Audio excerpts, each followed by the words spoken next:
and welcome back to the Beer Ladies podcast. I'm Lisa, and I am your host this evening, this afternoon, this morning, whenever we are in your ears. We have a full complement today, so I am joined by Tandy, Katie, and Christina. So hello, ladies. Hello. Hey. And we have a topic today that is very near and dear to our hearts. This is going to be a fun one, very casual. We'll talk a little bit of history here, but mostly we're going to talk about why we love this thing and maybe some of the very, very minor controversies about this thing. But I think before we do that, we'll do our usual spiel of you can find us on all of the socials. You can find us on YouTube. We are at Beer Ladies Pod, or you can just search for Beer Ladies Podcast on everything. We are on Twitter, probably still as you're hearing this, as far as we know. We are on Mastodon. We are on Instagram. Like I said, we're on YouTube. We're kind of sort of on TikTok, which at some point we'll do more stuff on. We have a link tree that you can search, and if you go to that link tree, you can buy some very cool Beer Ladies podcast merchandise. Would be a very cool thing to see some of you out there this summer at a festival maybe, or out and about, but we would love that. But you can also buy us a coffee there, or buy us a pint, more likely. So all of that stuff out of the way, we are very excited to dive into an episode about Black IPAs. Oh! And if you're one of those people who gets upset about Black IPA, because how can you have a Black India Pale Ale? We'll talk about that. But this is mostly going to be a celebration. We're not going to get too pedantic about anything because we all really love this style. So that said, we will get into that a little bit. But first, we will go around and discover what we're all drinking. So Tandy, let's go over to you. Woohoo. Okay, so as you probably know, there's not that many Black IPAs on the market. It was a little bit of a spiel to try and find one. And in the end, I did find three. So I have one of the three. And I have got from Lineman, I've got Nagelbett. Now, that's a very strange word, and maybe I'm saying it wrong. Nagelbett, it's a cold Black IPA. So see, it's got all of the sort of descriptors that could make someone freak out. I love it. Right, exactly. So I mean, if you all remember, we've discussed before, I can't remember which episode, but we discussed what a cold IPA is, and it's kind of when you use some lager ingredients and when you ferment at lager temperatures. So it should give you a cleaner sort of malt profile. But this is a Black IPA that's been cold fermented, I guess. And I'm very interested to see what it tastes like. It looks beautiful. It's very black. And it's got this very rich, frothy kind of head. And I think this is the thing that confuses people with Black IPAs. Kind of looks like a stout, but it should taste like an IPA. So yeah, that's mine from Lineman. Excellent. Very good. And Katie, what have you got?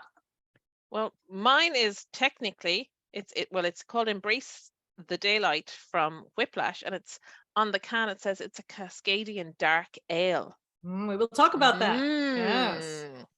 And this doesn't have as frothy a head as Tandy's one, but it's very nice. And on the can, the hops are Columbus, Cascade, Chinook, and Sentinel. So very Pacific Northwest.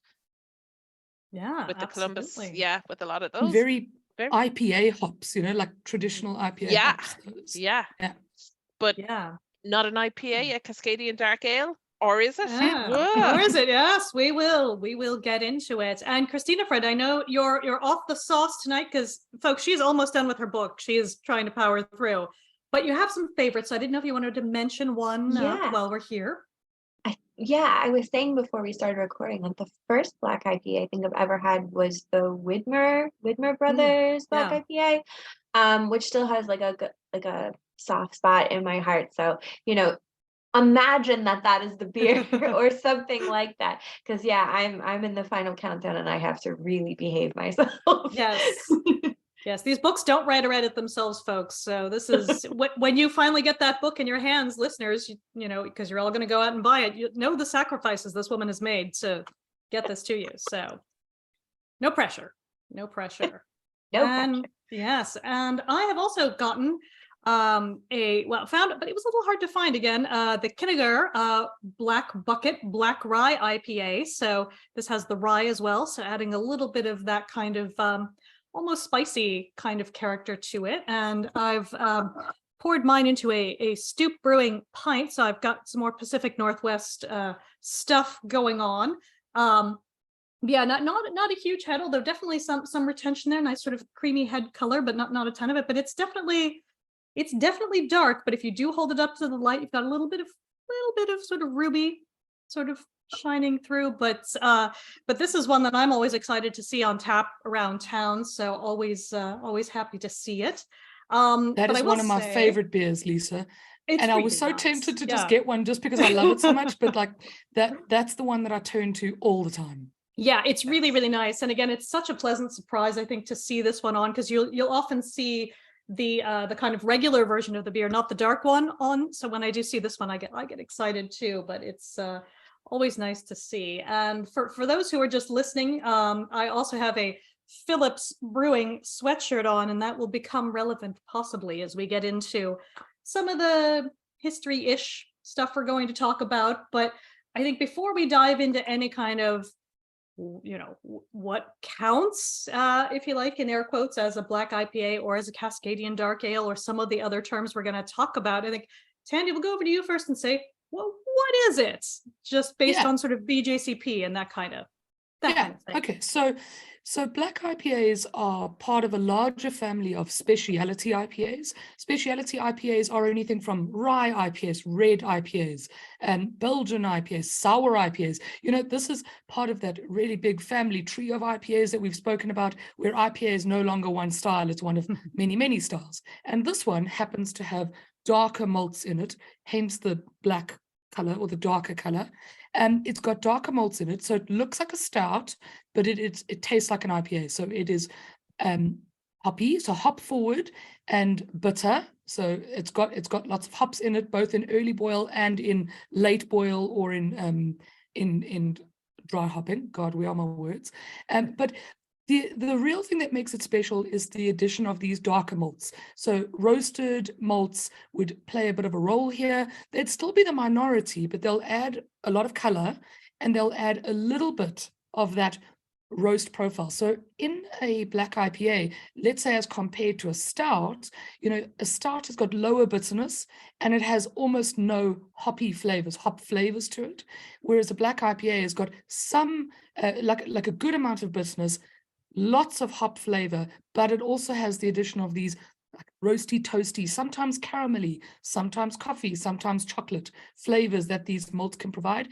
There isn't one way to make one either. It's really a matter of experimentation, but you're looking for mild to moderate sort of roast flavors, whether they come in the form of, as I say, coffee, chocolate, one of those, or caramel or biscuit, as opposed to a stout, which that is quite prominent in the style. But yeah, hopped like an IPA. And what I found, I don't know if you ladies agree, but what I found is that with black IPAs, they're almost hopped like a West Coast IPA rather than an East Coast. So you're not really finding tropical, juicy notes in a black IPA. That would conflict, I think, with the sort of bitterness that the grains give you, as well as the real hop bitterness. So it's much more West Coast. So Katie, your beer, like with Chinook and Cascade, these are kind of traditional West Coast hops. I think those are probably the ones that are used the most. But yeah, you're looking for highly hopped, very bitter, but also roasty, but not so roasty that it could be a stout. That's what we're looking for. And normally pitch black.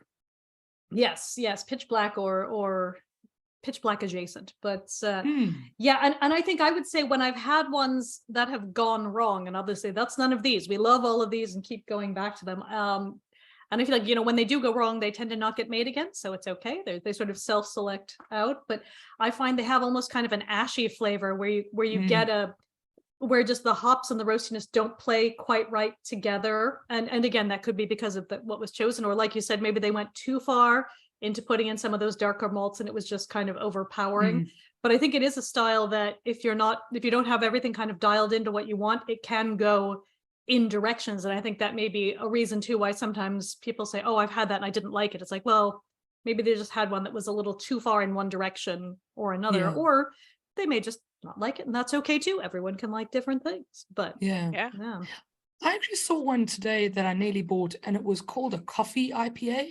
And I thought, I wonder if that's just a like a stupid marketing term for effectively a black IPA, because when you're blending those flavors of sort of coffee, which you're going to get from your darker malts, and your hops, from your IPA, that's kind of what you're getting, is a slight coffee bitterness and slight coffee almost, what is the word I'm looking for? It's like a slight astringency, but if it goes too far, it becomes ashy, as you said there, Lisa. But I thought it was weird because I did see one, and I know the brewery's name, but I won't mention them. But coffee IPA, do we need another term? I have had this was pre-pandemic in Underdog. I had a flat white IPA, and it was not dark in color. It was a pale IPA with coffee hints. No, I can't remember who brewed it, but it was. I love my coffee. Lisa doesn't like coffee flavors. I know, and yet I love these beers. So there you go. Yeah. But it was delicious. Those notes are quite restrained, or they're supposed to be in a black IPA. They're not supposed to be coffee bombs, chocolate bombs. You're not looking for dessert level sweetness here. You're just looking for. It's like an extra layer of bitterness. So hops are bitter, but hops also have flavor to them, whatever the flavor is, whether it's pine or citrus or whatever.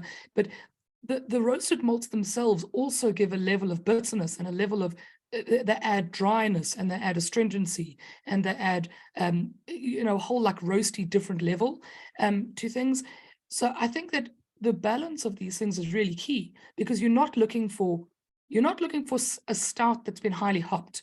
You're actually at an IPA with some dark malts in it. Some, like 5 to 7%. Seems to be the sort of template recipe, but you do get more. I've seen some go up to 14 or 15% even. Oh, wow. And that's expensive. I'd be a bit nervous about that myself. And one more interesting thing is that because you do want some of the flavor from these roasted malts, you would add them into your initial mash. Now, this is kind of important, because if you're making something like a Schwarzbier or a dark lager, there are ways to get the color without really the acridity, if you want, from the malts. And it's to only add the dark malts when you are sparging. So you do your mash, which is adding your grains to your water, getting all those sugars out. And then when you're sparging, what you've effectively done is really, lifted out the big tea bag, and you're pouring more water on to get, rinse the leftover grains to get all the sugars out. Now, some people, when they're making something like a Schwarzbier, will add their darker roasted grains only then.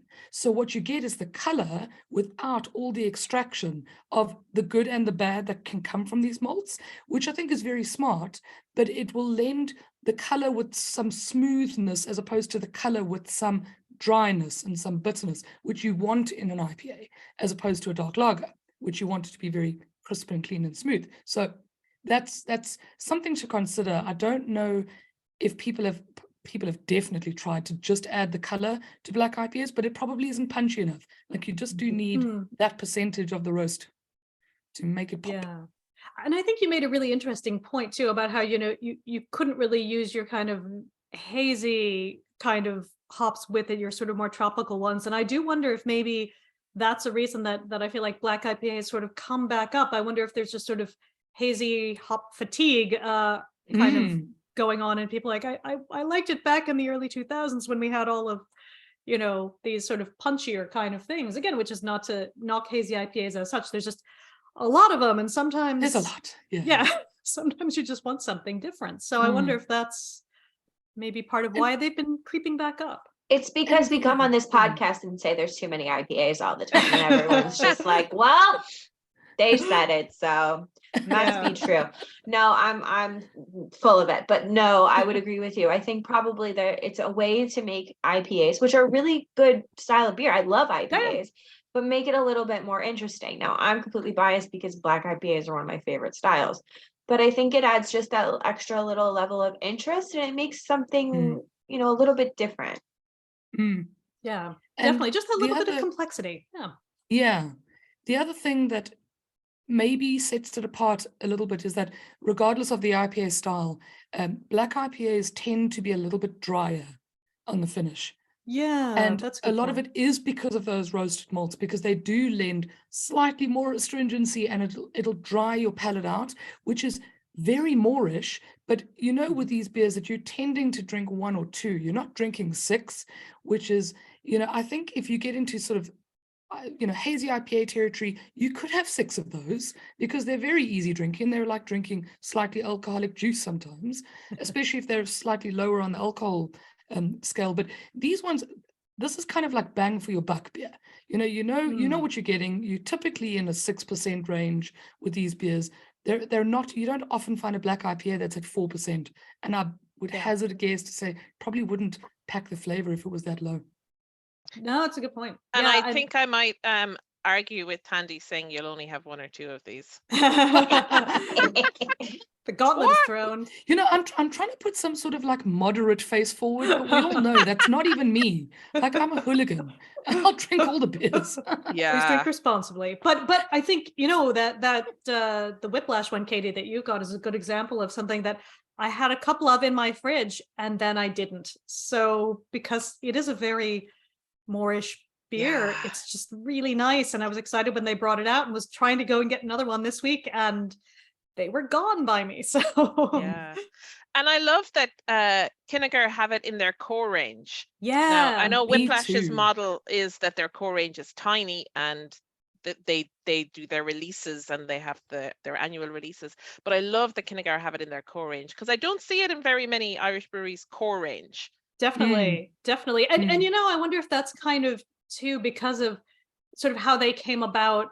Well, I think we'll sort of say 2 things, kind of how they came about in the modern era. I think we can talk a little bit about how in the past there were almost always beers like this once you had hops, because beers used to be darker more often because that was just how you roasted things. So, we're not going to go too deep into like, planting a flag and saying all 18th century beer was like this, because that's just not, that's silly.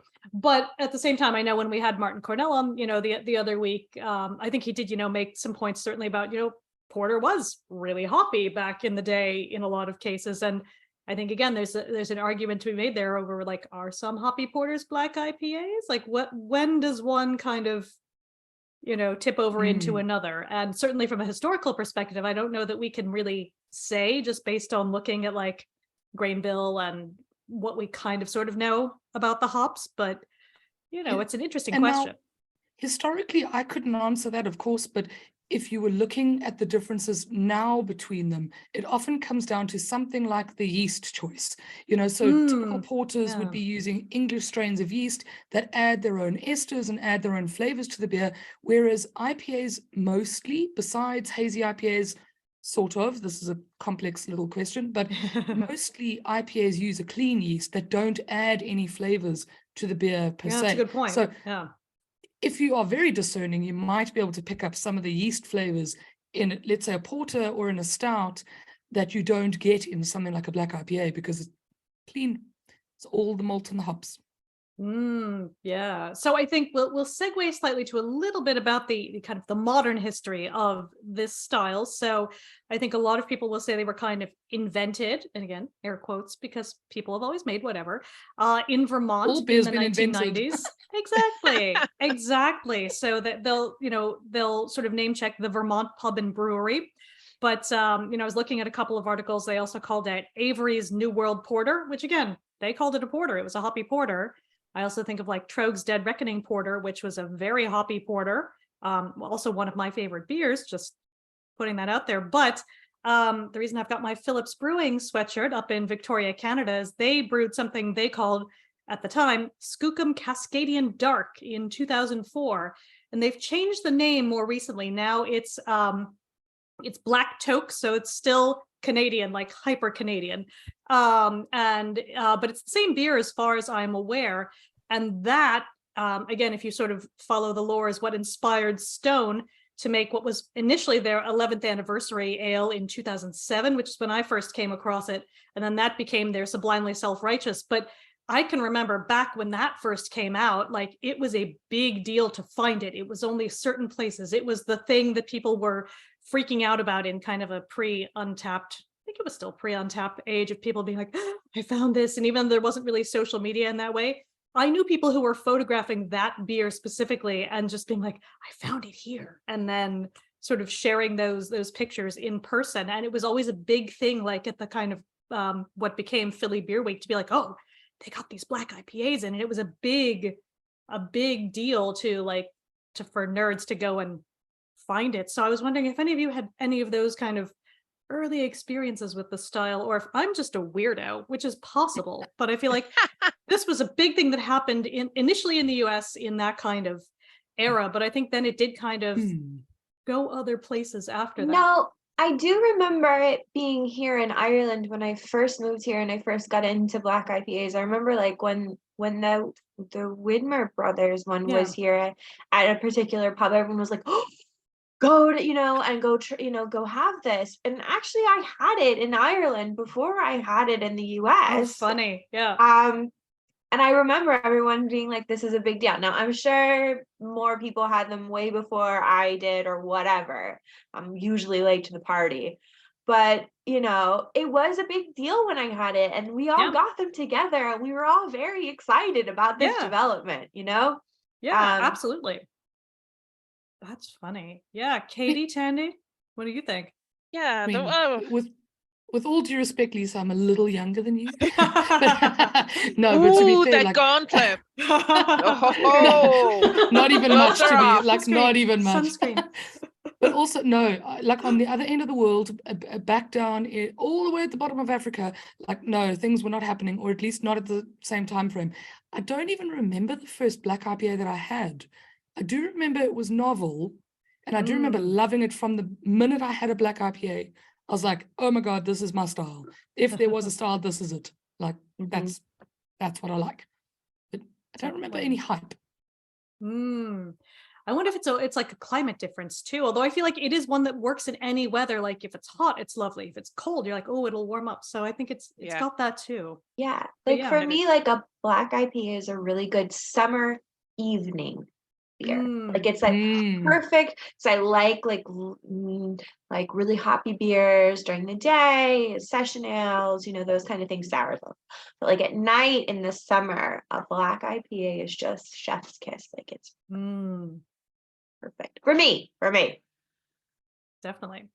And I think I don't remember this Widmer release in Ireland, but maybe I was not in the country at the time. I think it wasn't like a big like they didn't come over and do a thing. I think just some pub had some bottles or something. I feel like it was Brewdog, the Galway Bay pub across from Connolly Station. I feel like that was. I just remember someone telling me that I needed to go try this beer, and again, I'm pretty sure that I was very late to this party because everyone else knew what this was. And I had probably had a black IPA before that. But I distinctly remember this particular experience because, I was with people who were really excited about it. Yeah. And that made me excited about it. But yeah, I had probably had one before that, but that's the one that I really remember. Yeah. Yeah. My first one was actually in Portland. It was in Deschutes have a tap room and restaurant in Portland, and it was in there, and it was a black IPA.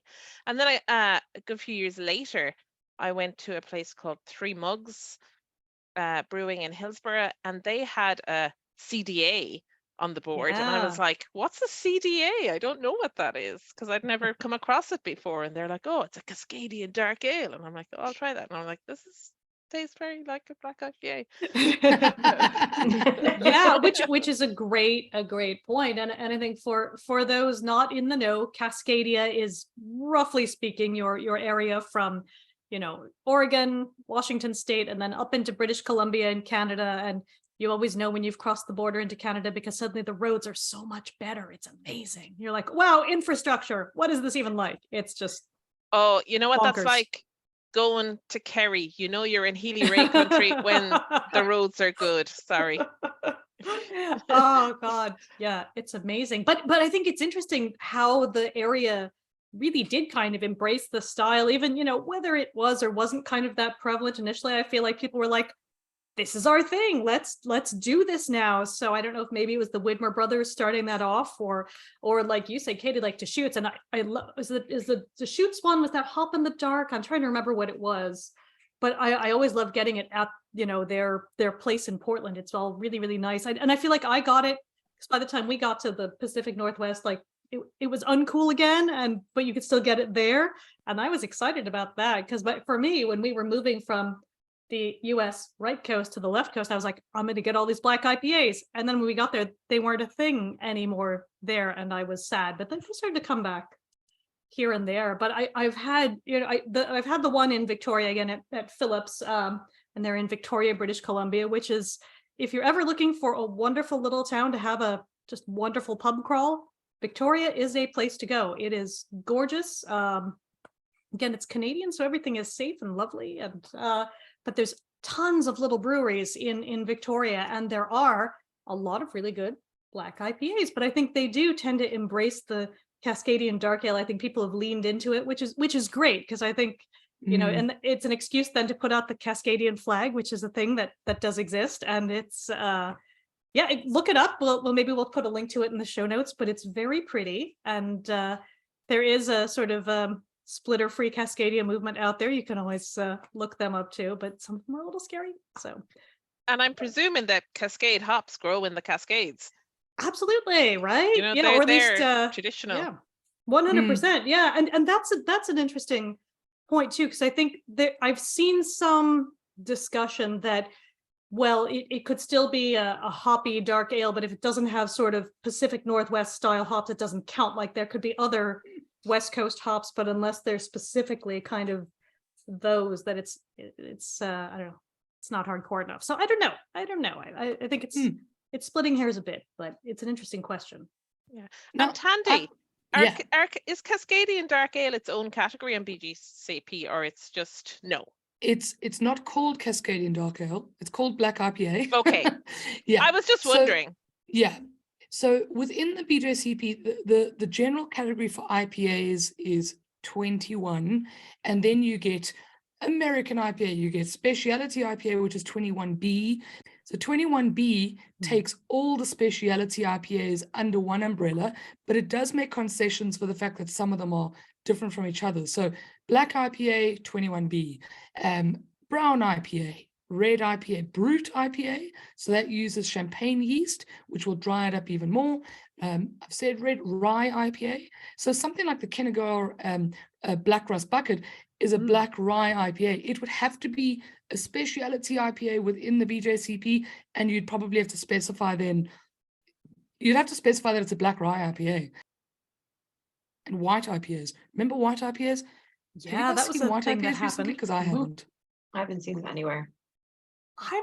Rascals have a white IPA, don't they? Yeah, I'm trying to think. Like You're right, Rascals is the actually. only other one They I do. can I think forgot of. about that. But I I think forgot about that one. Yeah, because I love the black IPA so much, it's hard to sometimes you overlook other things. So Yeah. yeah, Get distracted. exactly. My eyes are, It's like but- that meme. All the other Exactly. IPAs, black IPAs. Yeah. Yes, exactly.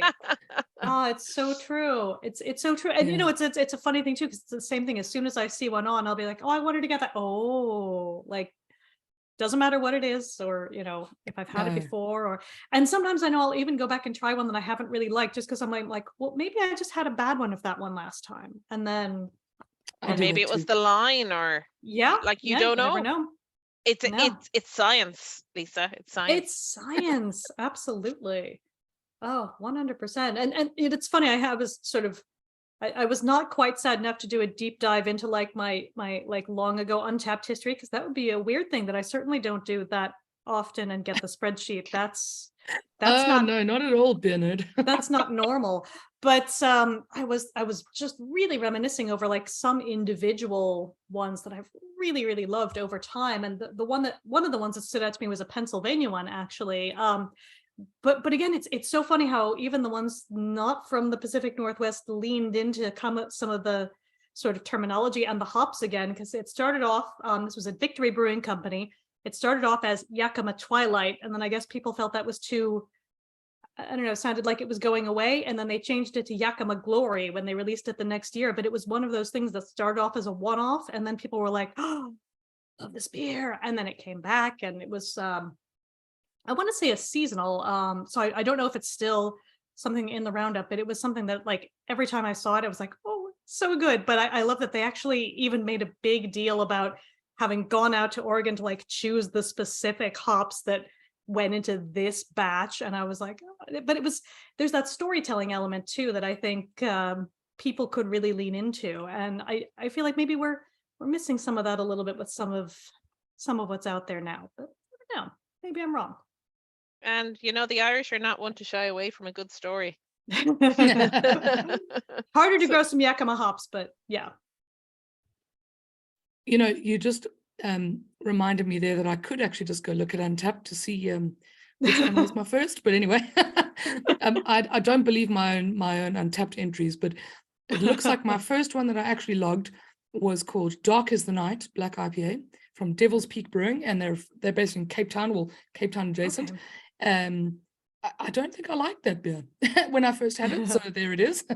But it reminded me that the first time that I visited Ireland before I moved here, so 2016, part of the trip that I was doing, and I went to Cork, and I went to Rising Suns. Do you guys know Rising Suns? I mean, Rising Suns They're Brewery in lovely. Cork Yeah. famously don't distribute anywhere almost. So it's kind of one of those places that you have to be there to really drink their beers.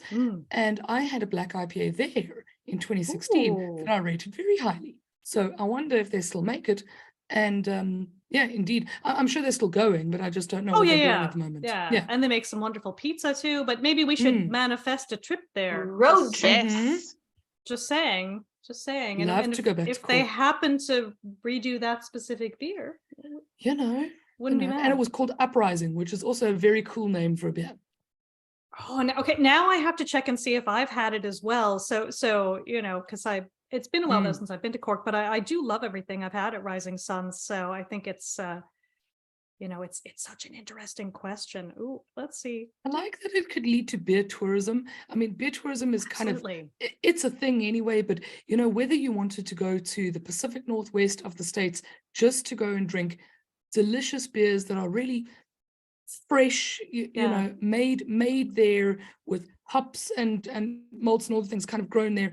I think that's a whole thing, let alone breweries who are just making interesting styles. But that sounds fun, to me, is to go off to Oregon and just go and indulge in all the delicious beer, because I feel like that's beer nirvana, isn't it? I mean, Oregon. Well, especially during fresh hop season, because you can get some fresh hop black IPAs that are absolutely gorgeous. Now, I will say I've had a couple that didn't work because, sort of what we talked about earlier, where if it's a little too much in one direction or another, which is easier to have that happen with your fresh hops, where they're just so, they want to be your friend. They're right there. It can be a little overpowering, or maybe just a little harder to sort of blend. But having said that, I've also had some that were just gorgeous. So it's a really good question. Something obviously we're not going to get a ton of just because we don't really have a fresh hop season as such. No. But global warming, it should help us have a if people aren't the tropics. If people aren't aware, it is very hard to grow hops in Ireland. They are not very. They're not happy here. No. As much as people think about the Pacific Northwest as being wet, it's too wet for hops here. It's just they don't like it. So no. But I do love black IPAs. So I mean, Christina, I know your feelings. Like black IPA is kind of like your soul jam of beers. But where do you guys rank it if you had to have a top 10 beer styles of all time? Do black IPAs make your top 10?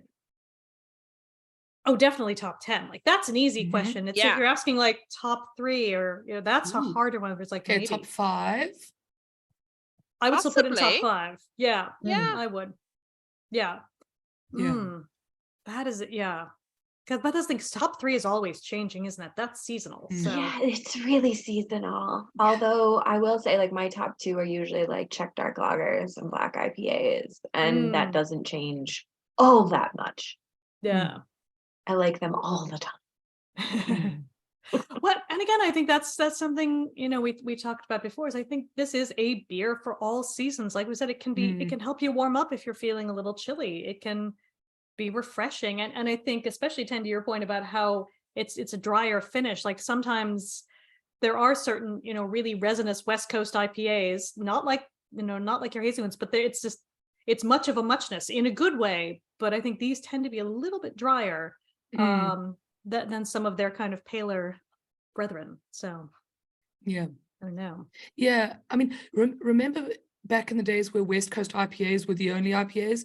Yeah. And that was a great time, but those IPAs tended to be quite sweet. I mean, yes, there was bitterness and there was hoppiness, but the sort of caramel kind of sickliness would sometimes come in at the back of your throat with those beers, and this avoids that. So because of the addition of the roasted malts, like it's drier, it's much easier to drink. It's I don't want to, this cheapens it, but it's kind of like the equivalent of having peanuts at a bar, because it makes you want more. It's delicious. Dried drinks are good drinks. Here. Now we have to talk again, or talk a little bit about the controversy, which I'm putting in giant air quotes over what we call it, because I feel like at this point it's the discourse has been done to death. I feel like when they first became a big thing, and again I'm talking in the modern era, sort of 2007, 8, 9, thereabouts, I feel like there was a certain percentage of people who would go on Beer Advocate in the forums and who would whine and whine and whine about how this was incorrect and blah, blah, blah, blah, blah.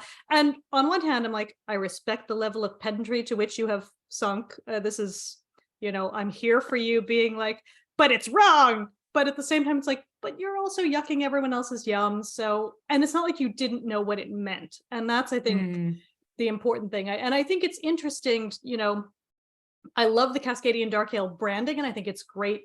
Maybe branding is too strong a word for it, but I like it as a descriptor. But I do feel like, especially over here, you kind of need to explain it a little bit more than Black IPA, where I feel like people are like, oh, so it's like a dark beer, but hoppy. Like people get it, even if they don't, do a deep dive of like, oh, but is it an India Pale Ale? Like no one's going to have that discussion now. Maybe they did 15 years ago.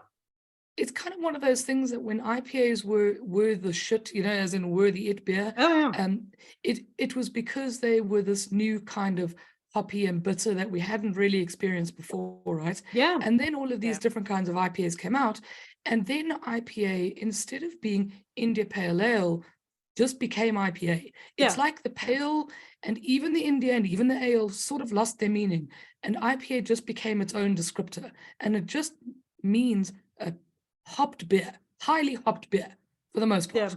Whether it's end boiled, juicy kind of hop flavors, or whether it's high bitterness like West Coast or Black IPAs.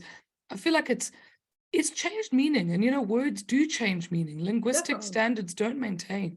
So I quite like Cascadian Dark Ale, but I also think it's easier shorthand to just say Black IPA. Yeah.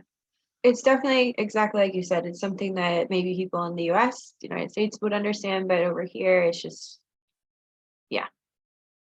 Although it sounds real fancy. Yeah, absolutely. And I think as a brewery, then you can be like, we've got our friends on like in the Pacific Northwest, and that's cool. Like then I think there's a certain bit of like, what's the word? Or just kind of like, insider knowledge, and that's cool, but you're not doing it in a way that's exclusive. But at the same time, if you're whining about, but this isn't a real thing, no, then you're being a dick, and just don't do that. You can just not buy it if it's not for you. That's okay. But I think it's like you said, these things have evolved, and I think there are probably separately really good discussions to be had about, should we even keep using the term IPA? It doesn't mean anything at this point. Does it mean bad things? Like, should we really, think about, is imperial a great word to be using with anything? Probably not. But, I feel like that's a separate discussion. But it's also like, if you say Black IPA, you probably know what you're getting. And I'm going to just pet my can a little bit more.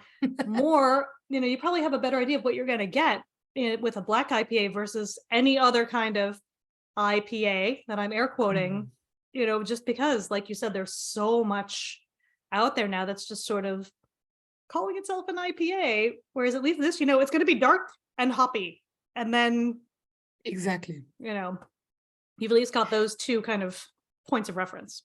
It's really funny because over the last few weeks on Twitter and on WhatsApp groups and things that I'm generally part of, people have complained because they've seen IPAs, hazy West Coast IPAs, Anyone? Okay. yeah. No, that I will be upset about. Yes. Oh no, Yes. I'm equally. I am clutching my pearls at that because that's fucking ridiculous.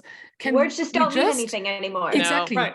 Exactly. Can we just agree to some styles? And if the BJCP is the style guideline that you want to agree to, grand. If it's not that one, then pick a new one. Don't care. Right. But hazy West Coast IPA, fuck off. Sorry. Not Exactly. happening. No, No. we're that No. we all agree. We all agree.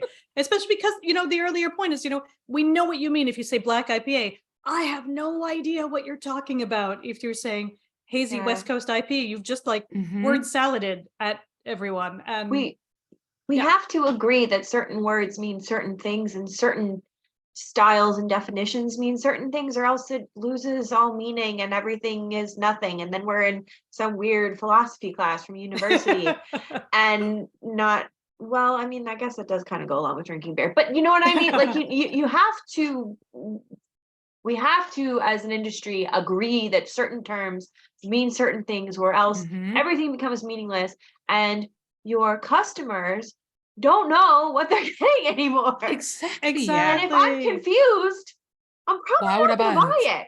Totally. Yeah. And it was the reason that in the BJCP guidelines, now 2021 version, it used to be called New England IPAs, and they're now just Right. been rebranded to hazy IPAs because that's actually what people call them. And it doesn't matter at this point whether you're using an English style yeast or a US cleaner style yeast. What matters is the appearance, the mouthfeel, the perceived juiciness, and the kinds of hops that you use are more important than whether the yeast comes from England, New England, or whether it's East Coast. So East Coast IPA, New England IPA, these are colloquialisms, but the term officially is now hazy IPA, for better or for worse. So black IPA is just simpler, I think, than trying to Yeah. recreate a whole new style for a puppy dark thing.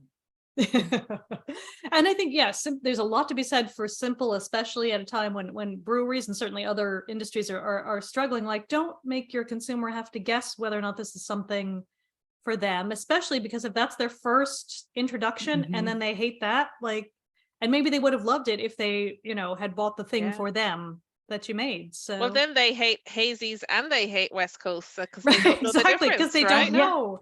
Exactly. They don't know. Yeah, so keep it simple. Yeah. We'll wait for And- the hazy black IPA. It's like, how is it going to be like a little bit Like, what would it even look murky? like? How do you? Yeah. Yeah, it's going to be Okay. marketing Katie, speak, though. You actually know that someone's going to try this I now, right? know. Like you've manifested it. This is going to be Oh. someone's marketing bright idea on the toilet. We It's gonna didn't be, ask for this we'll do a power. hazy black IPA. That's going to be a thing. No, it won't. I can assure you it's not going to work. Please don't do it. But actually, I think this is why I was having this sort of issue with this coffee IPA naming, because as much as coffee might be a flavor profile of whatever you've brewed, I just don't think coffee IPA describes maybe what it is, or maybe it was a black IPA, but they called it a coffee IPA. Guess what? I didn't buy it. So I would have. If you see it, tell me where you saw that, because I love coffee, and Fair. especially if they had added coffee beans. Oh, That's typically what I've seen done, because I've seen one before, not recently, so I don't think it was this one, but I have seen, an IPA that this would have been at a beer festival now that I'm thinking about it. And it was a coffee IPA, but I cannot now remember whether it was sort of randled, if you all remember those, on coffee beans, or if it was like, see, Christina's laughing because randling, like, where did that go? Oh I think it my was fun. God, that was was like fun. speaking of trends. Do you remember every beer festival at one brewery would bring out the Randall, and it was like, oh, did you try this? We would all run and wait in line. what's Yeah. a Randall? Okay, so quick sort of capsule history. So Dogfish Head, I think it is their fault initially, because they had it was called Randall after someone, and you would basically, sort of effectively be straining your beer through the thing, but like live at a place. So it might have actually, what I had once that was really nice? I had a bitter that was randled on, because that was always the terminology, on chamomile, and it was actually really nice. You wouldn't think it, but it worked. But most of the others I had, there would be a fruit thing, or there would be some kind of additional dry hopping, or I feel like fruit was a big bad one though. I had a beer, and I don't remember the style, but I had a beer that was meant to be something like a G&T beer, and it was randled on juniper berries, which was Because I feel like that very could work interesting. in certain Yeah. Sounds circumstances, delicious. but Yeah. not at all in others. So just you'd Yes, have to yes. choose wisely. So Yeah. Katie, it's like a bed where you pour the beer, and instead of from the tap to the glass, there's something in between, but it's a bit of a fancier contraption. So the fresh beer goes through it into your glass. It's a Yeah. cool idea because you don't necessarily want to, let's say, put coffee beans or something into something which yeah, might you don't want change it in the every color, and it keg might or be yeah. So it's a cool thing to add something to the fresh pour of the beer, but yeah, it was a bit of a trend. It was a trend, and it was definitely a thing. Like it was fun, don't get me wrong, like you had to go to it and it was an event because you had to be there when it was fresh, but Yep. some of them were just so fanciful, and then you'd have it, you'd be like, and you didn't want to say anything like bad because you were there like with other people, and you might go off in a corner with someone and be like, don't like this, but you didn't want to be the one Quietly pour person it who out. was like, because y'all had to be cool because Oh yeah. Yeah. and so everyone would be like, wow, this is really unexpected, and that could mean so many things. It covers a myriad, doesn't it? Or Unexpected. interesting. I was going to Interesting. say that. Wow, this is so Yes. interesting. What a clever idea. Walk away. That's a new flavor we've discovered. Ooh, it's very Yes. complex flavors. Yeah. But that said, like maybe it's the kind of thing that would be great. Maybe once Underdog is back up and running in their third spot, that might be a fun thing, like once a year to have that kind of a thing, because it was fun. I just, Throwback. Throwback. Yeah. I don't know Yeah. what the sort of economics of it are, but it was fun as a one-off, and you got people to meet up and come together. Interestingly, I only ever saw that at homebrew festivals. So it was already interesting because homebrews are always more interesting than commercial brews. And it was cool because at this particular one that I was thinking about with the gin beer, I think that he actually had a double Randall setup, which was super weird. Oh, wow. And you could go through juniper on the one side and I think grapefruit on the other side. So it must have been an IPA. And I think and he's a very good brewer, mind you, but I think that you almost wanted to taste both sides and then mix them, if I'm not mistaken. Wow, there's a lot going on there then. I know, there was a lot going on. And there was probably the only time I've seen it, but very cool, very clever. I don't think for me the juniper worked very well, but juniper itself is quite a strong flavor. Like I love gin, love G&T. Don't know if I want my whole beer pouring over it because it'll be just slightly too much for me anyway. Yeah. But very cool.